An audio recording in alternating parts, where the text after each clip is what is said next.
नमस्कार शेतकरी मित्रांनो, आज आपण इंदापूर तालुक्यातील सराटी या गावात आलेलो आहे. तर तुम्ही मागे हा गोठा बघताय, हा लहान मोठा 25 ते 30 जनावरांचा गोठा आहे. तर हा तरुण कॉलेज बघत म्हणजे हा व्यवसाय करतोय. तर सध्या आता दुधाला दर पण कमी जास्त होत आहेत, त्यामुळे बऱ्याच शेतकऱ्यांचे गोटे मोडकळीस आलेत. तर दूध धंद्यात सातत्य टिकवून ठेवण्यासाठी काय केलं पाहिजे, आणि हा तरुण कॉलेज असेल आणि कॉलेज बघत गोठा, तर यांचं नियोजन कसं असतं, यांनी सुरुवात कशी केली, ही संपूर्ण माहिती आपण या व्हिडिओच्या माध्यमातून जाणून घेणार आहे. तर मित्रांनो, दूध धंद्यातील तुमचे जे काही प्रश्न असतील ते प्रश्न तुम्ही कमेंटमध्ये टाकत जावा. त्या विषयावर आपण व्हिडिओ बनवण्याचा प्रयत्न करू.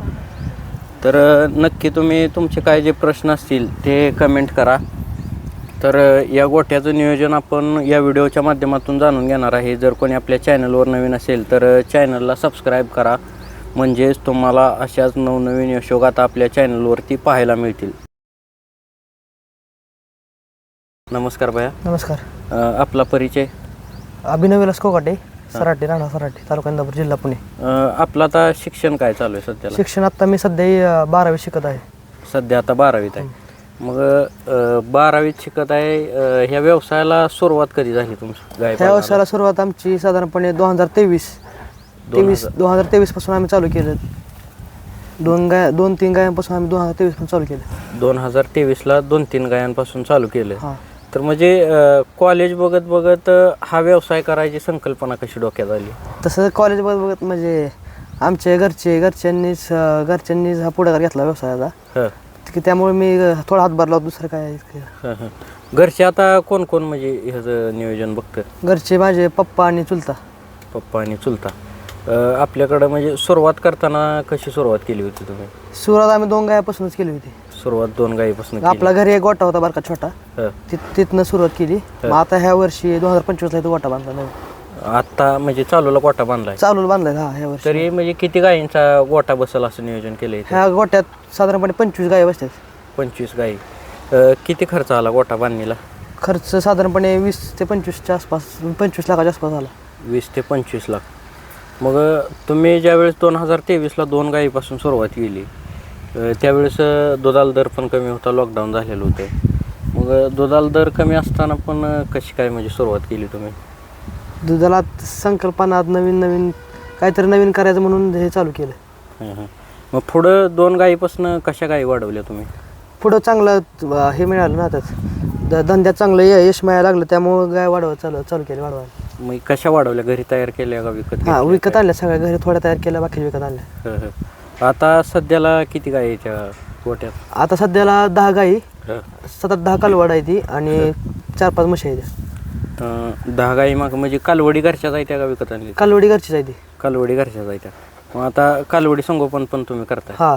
मग आता बरेच शेतकरी म्हणते ते कालवडी संगोपन दूध वगैरे पाजून परवडत नाही, मग कशा कालवडी ठेवली तुम्ही? तसं तर परवडत नाही बरं का, पण जर आपल्या गोठ्यात चांगलं तयार करायचं असेल तर आपण तसं करू शकतो. जर आपल्याला कालवड जर चांगली तयार करायचं, पुढे जाऊन दूध जर कालवडापासून जास्त पाहिजे असेल तर ते घरीच तयार केलं चांगलं परवडते. म्हणजे ब्रिडिंगवर काम केलं काय तुम्ही आता कालवडीला? नाही, ब्रिडिंगवर इतकं नाही काय काम केलं. म्हणजे याच्यापच कालवडी येत्या? हा. कसं संगोपन केलं कालवडीचं जन्मल्यापासून? जन्मल्यापासून त्यांना काय दूध किंवा त्यांचे बाकीचे खाद्य असेल ते. म्हणजे तरी किती दिवस दूध पाजताय? परत दूध साधारणपणे 1.5 ते 2 महिने. 1.5 ते 2 महिने दूध. परत कसं नियोजन असतं? परत नंतर त्यांचं खाद्य चालू, वैरण फिरण हे सगळं. कालवडींना म्हणजे असं ह्यांच्या बरोबरच खाद्य का स्पेशल काय? नाही, ह्यांच्या बरोबर सगळं वैरण हे. वैरण फक्त खपरी पेंड ही वेगळं, त्यांना दुसरं वेगळं. हा. आता आपलं किती गायी दुधावर आहे त्या सध्याला? आता सध्याला 8 चालू आहे त्या. 8 गायी दुधावर आहे त्या. किती संकलन होतं 8 गायी? 8 गाय साधारणपणे 120 ते 150 आसपास जातं. 120 ते 150 लिटर. म्हणजे दुधात सातत्य राहण्यासाठी तुम्ही काय केलं? म्हणजे वर्षभर जर 120-100 लिटर दूध टिकवून ठेवायचं असलं तर मग ते तशा गाया तशा ब्रिडिंगवर आणायचे ना. मग चालू गाय समजा तुमच्या 4 गाय चालू आहेत का आता सध्याला, तर पुढच्या ही 4-8 असतो, पुढच्या 4 चालू झाले पाहिजे ते, असं विषय करायचा. म्हणजे त्यासाठी कसं नियोजन केलं? वर्षाला गायचं वेत बसते का? बसते वर्षाला. आता सध्याला किती गायी दुधावर आहे त्या? आता 8 आहे. 8. आणि म्हणजे गाभण किती आहे गाभण 4-5 असतील. 8 गाई दुधावर आहे त्या 8 गाईमध्ये किती दूध होते म्हणला 120च्या आसपास जातात. 120 लिटर.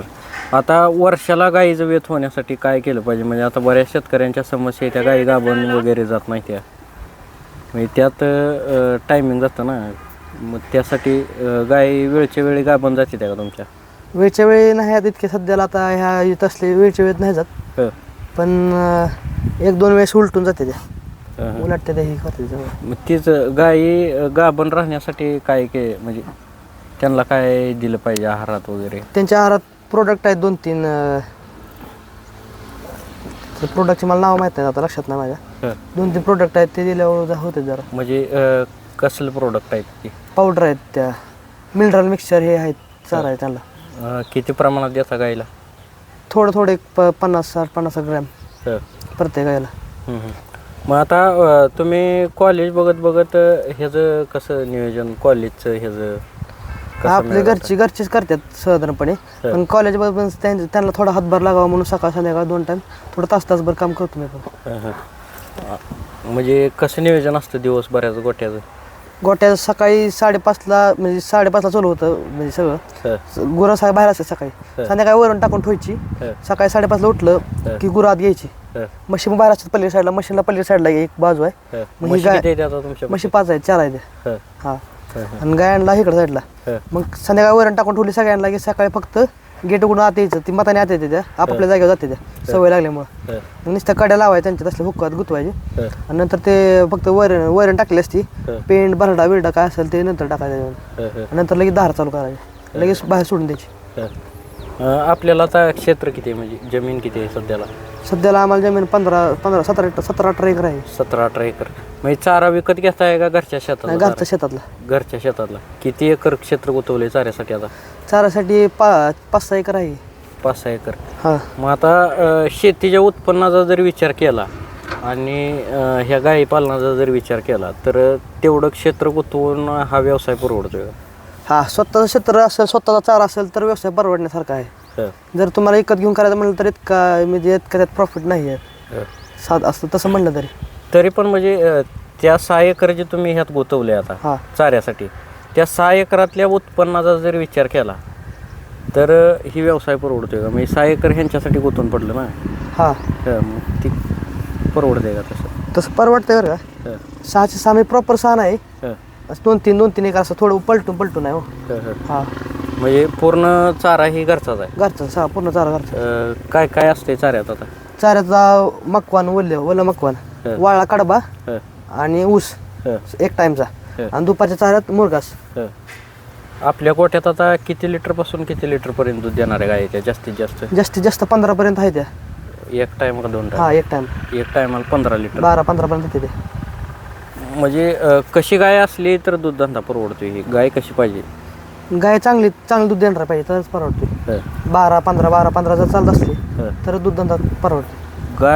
गायची निवड करताना म्हणजे आता तुम्ही विकत घेतली त्या गायची निवड करताना तुम्ही काय बघून कशा प्रकारे निवड करून गाय खरेदी केल्या. गायची निवड करताना त्याची कास बघून त्याचं शरीर बघून. हां